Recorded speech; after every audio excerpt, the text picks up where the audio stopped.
The signal was not meant for Earth, but Earth received it anyway. Somewhere deep in space, a dying planet screamed. The scream wasn't sound. It was a signal, radio waves, broken code, star maps wrapped in pain. It traveled across 369 light-years through the void, faster than any ship, looking hoping. And Earth picked it up. But no one noticed. No one. Except a 19-year-old boy staring at the sky. Ethan Gray lived in the edge of nowhere. Small town, dead internet, big skies. His life was quiet. Too quiet. He liked it that way.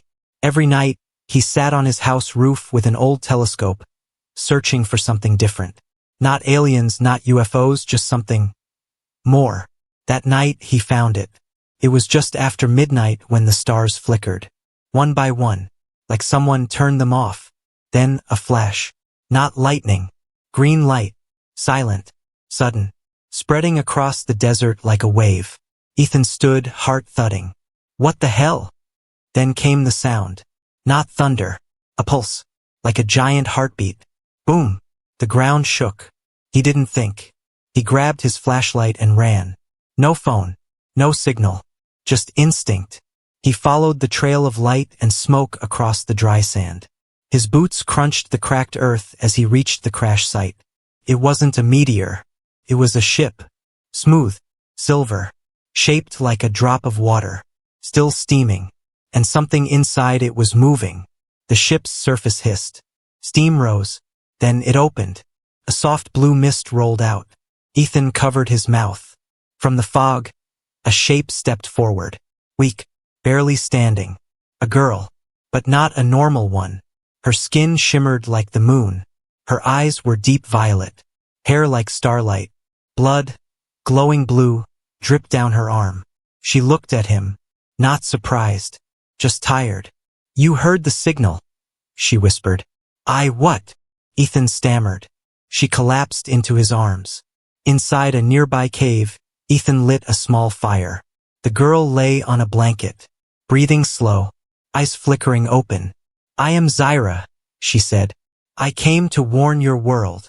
Warn us? About what? About them. She sat up slowly. My planet Lissari is gone. Burned. Swallowed. I watched my people vanish. All because of the Arkoss. The Arkoss, Ethan repeated. They are not a race. Not a species. They are hunger. He didn't understand. But her eyes, cold and empty, told him she wasn't lying. Earth has 13 days, she said. Then it ends. Ethan laughed nervously. You're serious?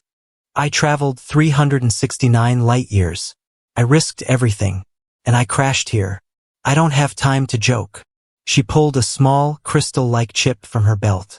This contains star codes, clues to where the ancient relay is hidden. If we find it, we can send a signal back. Maybe stop the Arkoss. Or delay them. But why me? Ethan asked. Why not tell NASA or the Army? Because they won't believe me. But you saw the sky change. You came without fear. You need help, not hope, he said. I need both. Suddenly, a low hum filled the cave. Ethan turned. A black drone, small and fast, floated outside. Its red sensor blinked. Zyra froze. They followed me. The Arkoss. No, they're servants. The ones already here. Ethan grabbed her arm. Already here? On Earth. She nodded. They slipped out the back of the cave and crawled under rocks. The drone hovered, then flew off. Zyra leaned against him, weak. Earth is not safe, she whispered. Not anymore. Ethan looked at her face. Alien, strange, but filled with fear. He didn't know her, didn't fully believe her.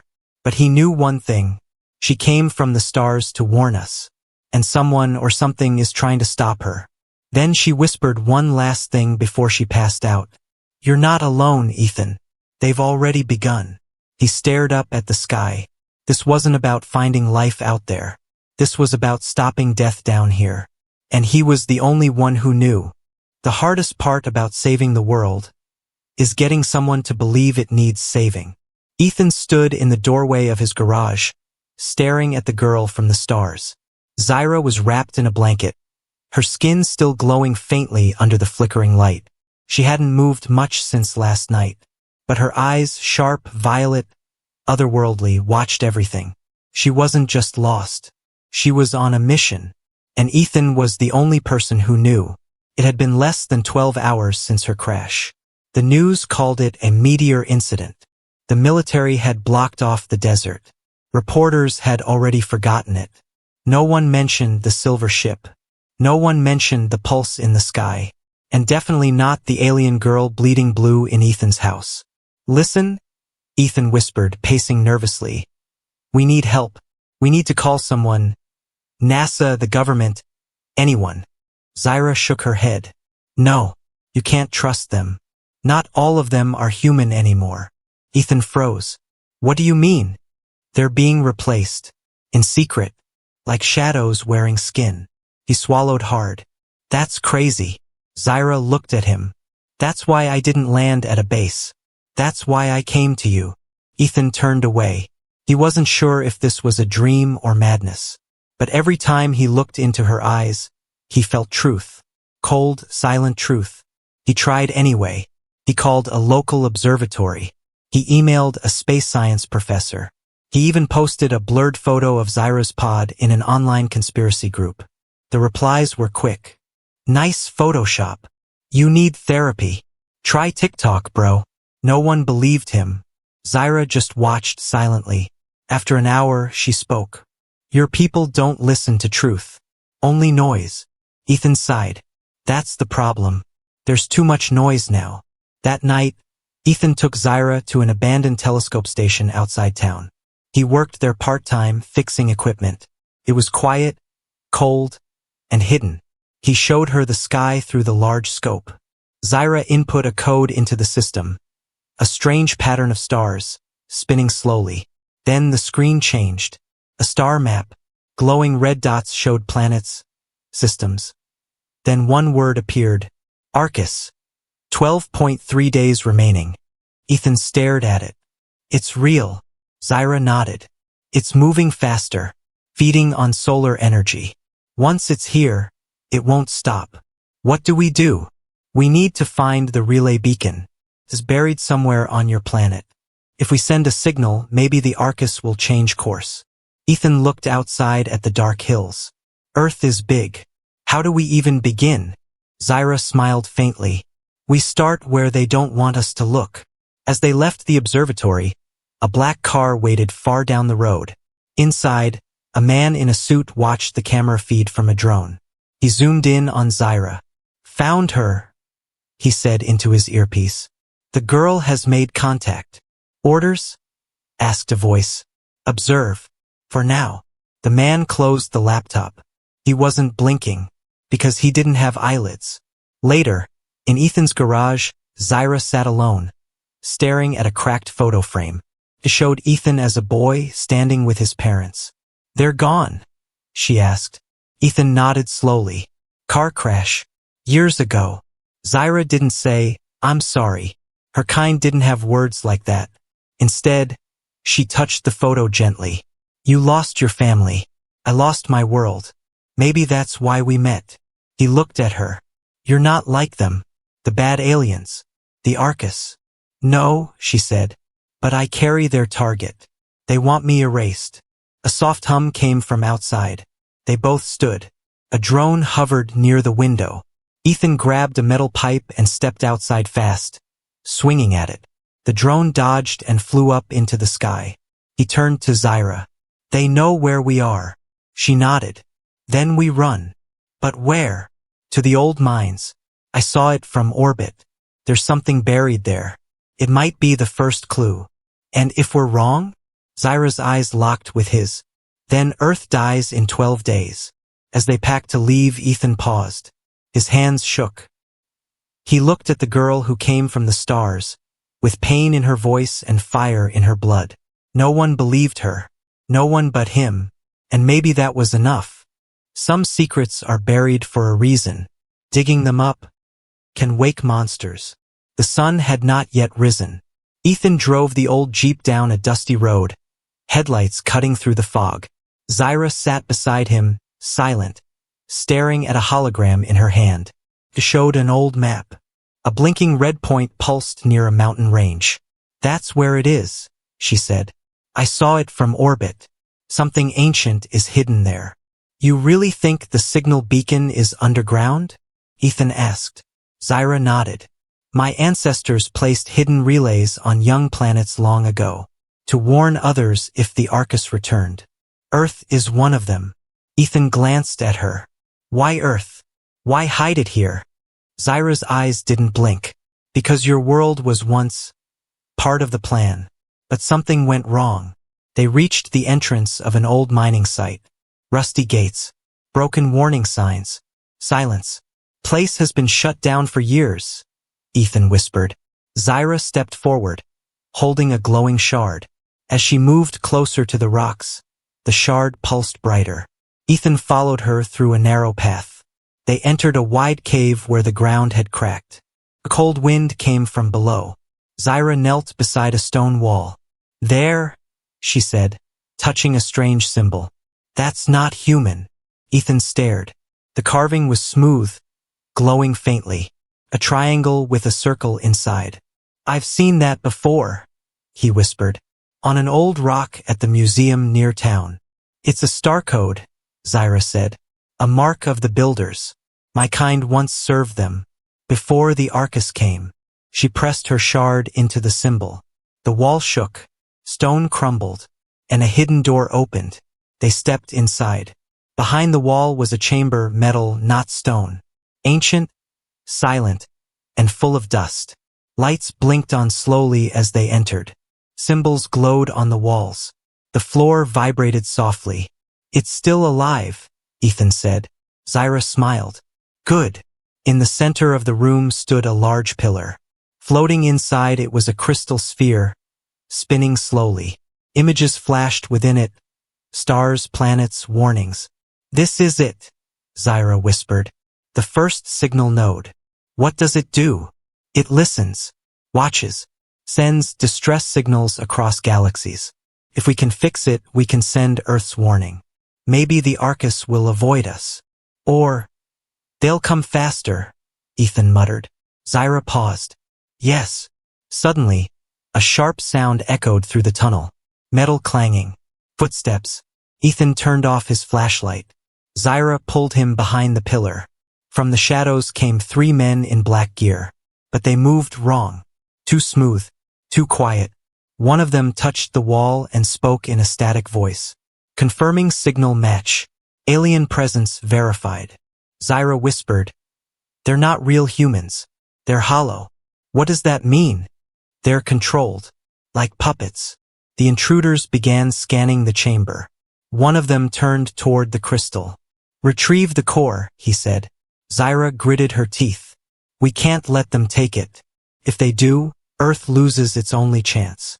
Ethan looked around, then pointed to a pipe above.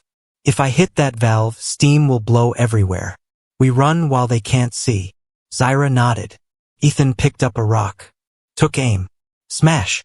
Steam burst from the pipe. The room filled with white fog. Zyra grabbed the crystal from the machine. Alarms blared. They ran.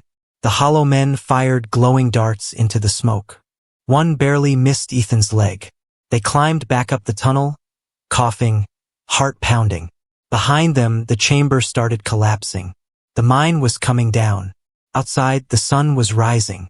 Zyra held the glowing sphere tight against her chest. They jumped in the jeep and sped away, just as the mine entrance caved in behind them. "Did we get what we needed?" Ethan asked. Zyra stared at the crystal. "Half of it. This is only one piece. There's more." "Yes," she said. 2 more relays. One across the sea. One hidden in your skies." Ethan shook his head. "And the people after us? Who are they really?" Zyra looked at the rising sun. "They're what happens when a planet gives up. Controlled. Infected. Earth is next if we fail." As the jeep rolled down the empty road, neither of them noticed the drone hidden in the sky above. Watching. Recording. Sending signals back. Far away, in a dark base under the ocean, a cold voice spoke. "Relay 1 stolen. Send intercept team. Subject Zyra must not activate the network. Some people are born ordinary. Others are made for something greater. The crystal core from the mine pulsed like a living heart. Ethan sat beside it, staring at its soft blue glow. Felt warm, alive. Every time he touched it, something strange happened. He saw lights, patterns, star maps, visions he didn't understand. Zyra watched him closely from across the room. You activated it, she said. I didn't mean to, Ethan replied. But you did. No one else has ever done that. They were hiding inside an abandoned train car on the outskirts of town. The walls were lined with rust, but the place was safe for now. Zyra placed a small scanner on Ethan's hand. It beeped. She stared at the results. What is it? Ethan asked. She didn't answer. Her face had gone pale. Zyra? She turned the screen so he could see. A glowing shape appeared. DNA strands. One of them was blinking in red. That doesn't look human, Ethan said. It's not, she whispered. That marker is Lacerian. Ethan blinked. Wait, what? You have alien DNA. That's not possible. Zyra's voice turned quiet. It is. You're not fully human, Ethan. A piece of you comes from my people. That's crazy. No, it's not. A long time ago, Lacerian scientists came to Earth. They left behind more than technology. You mean someone in my family was one of you? Zyra nodded. That's why you saw the signal. That's why the crystal responds to you. Ethan's heart pounded. Then what does that make me? Zyra stepped closer. It makes you the key. Far above Earth, in the orbiting shadows, the Arkoss hive ship spun slowly. Its surface crawled like a living thing, metal, bone, and black liquid fused together. Inside, something watched the Earth. 1,000 red eyes blinked at once. The key has awakened. The hive spoke. Initiate Phase 2. A swarm of dark pods launched from the ship, falling silently toward Earth. Back on the ground, Ethan was pacing. His mind raced. I'm not special, he said. I fix telescopes. I read star books. That's it. Zyra shook her head. You are part of two worlds, human and Lacerian. That's why you can find the last two relays. And what happens if I do? If we activate all three, Zyra said. We send a message through the ancient network. Tells the Arkoss, Earth is protected. And it will trigger a defense system buried deep in the planet. And if we fail? Zyra's voice dropped. Then Earth becomes another dead world. Suddenly, the train car shook. A sound buzzed outside, sharp and rising. Ethan looked through a crack. A black figure stood in the field. Its eyes glowed red. Its body was long, insect-like, wearing human skin as armor. Zyra's face hardened. They found us. The door burst open. Zyra fired her plasma disc. The creature dodged and leapt. Ethan swung a metal rod, hitting its shoulder. The creature shrieked, bleeding black mist. They ran through the back, out into the trees. Behind them, more creatures dropped from the sky. Ethan of Earth. One of them hissed. You are not meant to survive. They made it to a small waterfall hidden in the woods. Zyra tossed the crystal core into the water. Immediately, a hidden platform rose from the stream, revealing an ancient stone door. This is the second relay, she said, gasping. We found it. Ethan placed his hand on the door. It opened for him. No code, no machine, just him. Inside, glowing walls lit up with symbols. A voice echoed from the chamber in ancient Lacerian. Zyra translated softly. Welcome, child of two stars. The shield remembers your blood. Ethan stepped forward. The second crystal floated from the ceiling into his hand. Then the vision hit him. He saw Earth burning. Skies turned red. Oceans boiling. The Arkoss feeding on the planet's core. He saw faces, people running, crying, disappearing. And in the middle of it all himself. Standing in fire. Holding the three crystals. Shouting a word he didn't know. Then the vision ended. Ethan dropped to the ground, gasping. Zyra helped him up. What did you see? She asked. Everything, he whispered. And we're almost out of time. As they left the chamber, a timer appeared in the sky, visible only to Ethan. Arkoss arrival. 10 days. Sometimes the people who walk with you are the first to stab you from behind. The wind howled across the canyon. Ethan and Zyra stood near the edge, watching the crystal core float above a hidden altar made of stone and steel. The second relay had been activated. 2 out of 3. But the vision haunted Ethan. 10 days left. Just 10. And the world still slept in silence. They camped in a broken radio tower deep in the forest. Birds called from the trees. The tower buzzed faintly, alive but empty. It had not spoken to the stars in decades. Zyra used the crystals to charge a glowing tablet. Star maps lit the walls. Ethan stared at the final blinking mark on the map. It's not on land, he said. It's in the sky. Zyra nodded. The third beacon is in low orbit. A station built by ancient builders, hidden behind Earth's shadow. We'll need a ship. She looked at him. Yes, and a pilot. The next day, help came from the past. A man named Connor, tall, strong, rough voice, stepped out of an old army jeep at the edge of the forest. Ethan froze. Connor? It had been years. Connor used to babysit Ethan when he was young. He was like an older brother, until he joined some secret military group and disappeared. Now he was back. Got your message, Connor said. Didn't believe it until I saw the sky act weird last week. And then, drones started watching my house. Ethan ran and hugged him. Zyra watched silently. Connor narrowed his eyes at her. She the one who crashed? Ethan nodded. She's here to help us. Connor didn't smile. Right? Later that night, they sat around a fire near the tower. Ethan explained everything, the crystals, the Arkoss, the final beacon. Connor said he had access to an old orbital launch pod hidden in a Cold War base. Still flies, he smirked. If you don't mind a few bolts flying off.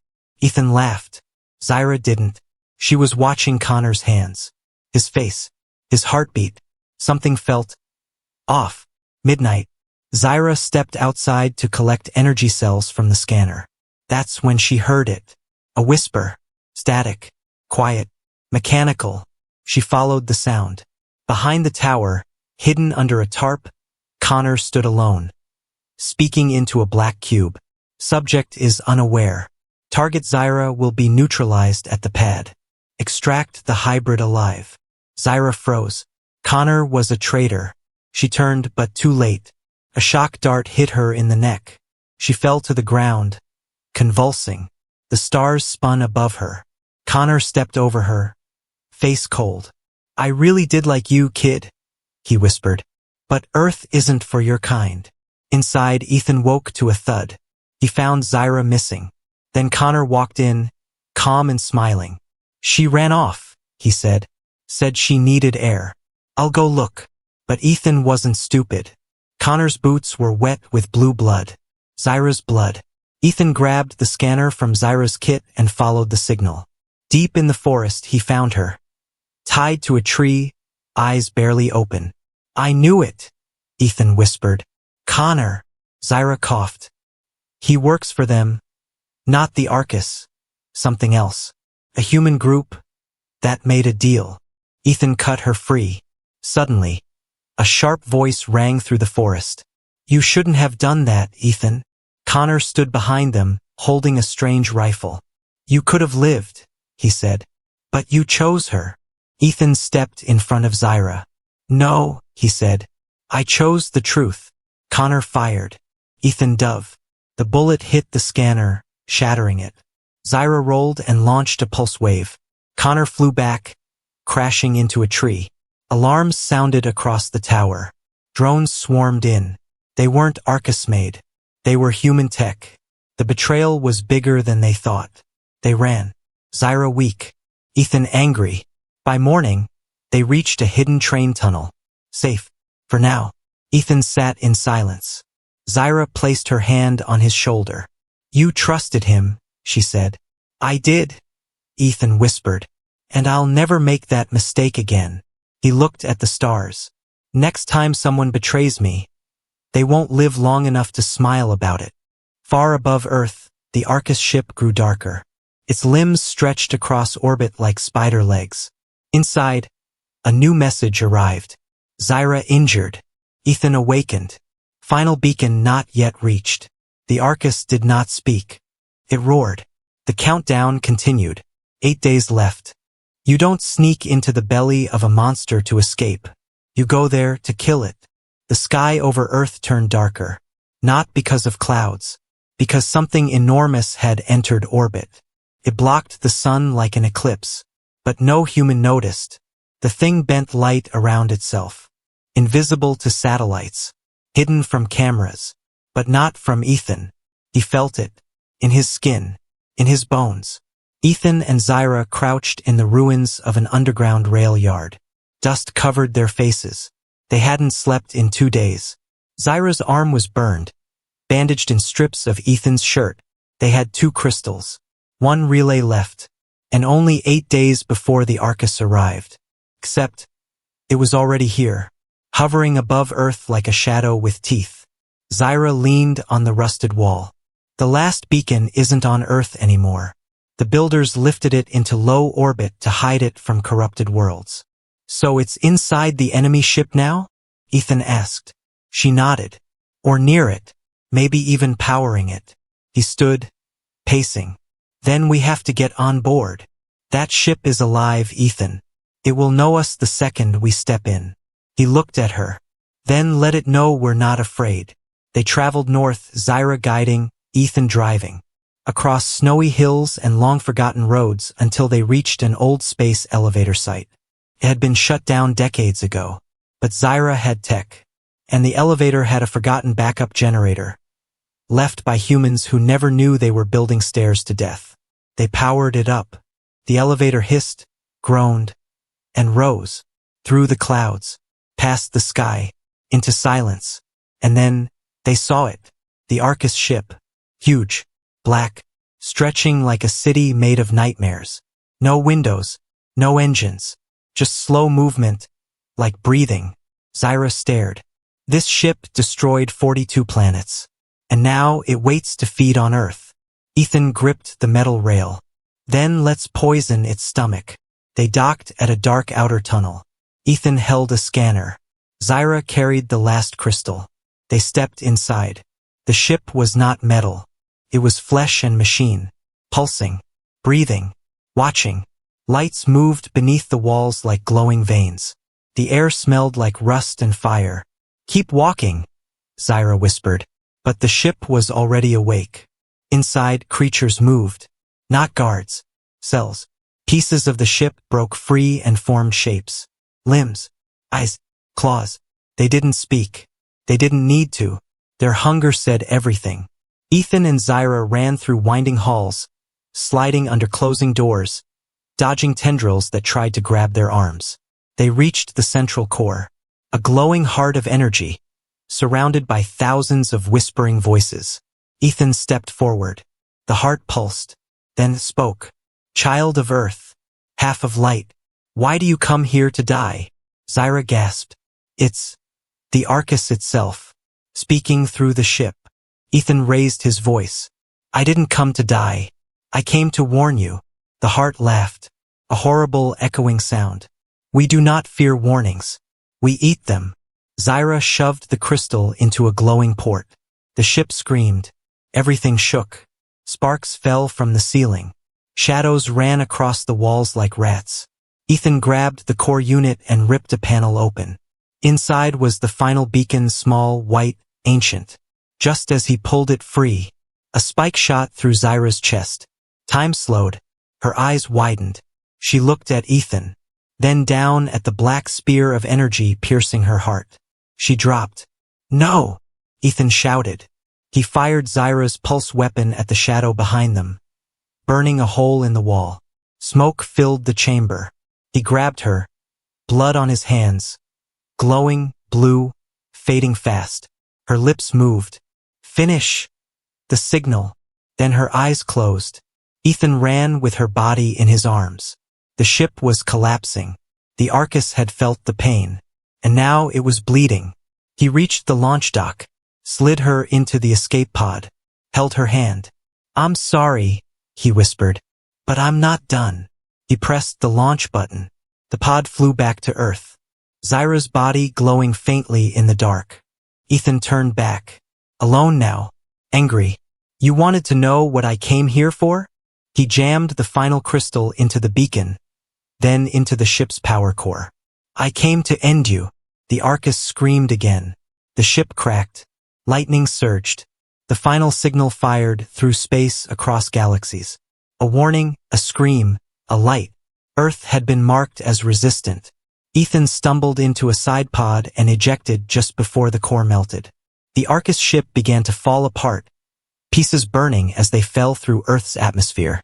But the Arkoss was not dead, just angry. Back on Earth, the escape pod landed in the desert. Zyra's body lay still. A light blinked from her chest. One final message stored in her DNA, waiting for Ethan to hear it. Saving the world isn't about being strong. It's about choosing who you are when no one is watching. The desert wind was quiet, too quiet. Ethan knelt beside Zyra's still body, the sky turning orange above him. She wasn't breathing, but something glowed faintly in her chest, her heart crystal. It pulsed with memories and a message not yet finished. He placed his hand on it. The glow spread to his fingers. Then his mind filled with her voice. "Ethan, if you're hearing this, I'm gone. But this isn't the end. You are the final signal. You are the last choice Earth gets to make." He opened his eyes. Tears ran down his face. Above, the Arkoss ship, wounded but not dead, began to descend. Black smoke followed it like a dying comet. But even dying, it was dangerous. If it hit Earth, it would tear the planet open. Billions would burn. And there was only one way to stop it. Zyra had shown him. In the final pod that brought him down from space, Ethan found it. The control matrix, a small orb that connected to the builder network deep below Earth. He had a choice. Use the matrix to deflect the Arkoss ship, saving Earth, but destroying all alien tech, including Zyra's memory crystal. Or activate the builder beacon, saving Zyra's memory, but letting part of the Arkoss core survive, risking another attack later. His hands shook. He looked at her one last time. Then he stood. The wind screamed now. The sky burned red. The Arkoss was falling. But Ethan walked calmly, like a man who knew what needed to be done. At the edge of the canyon, he held the matrix up.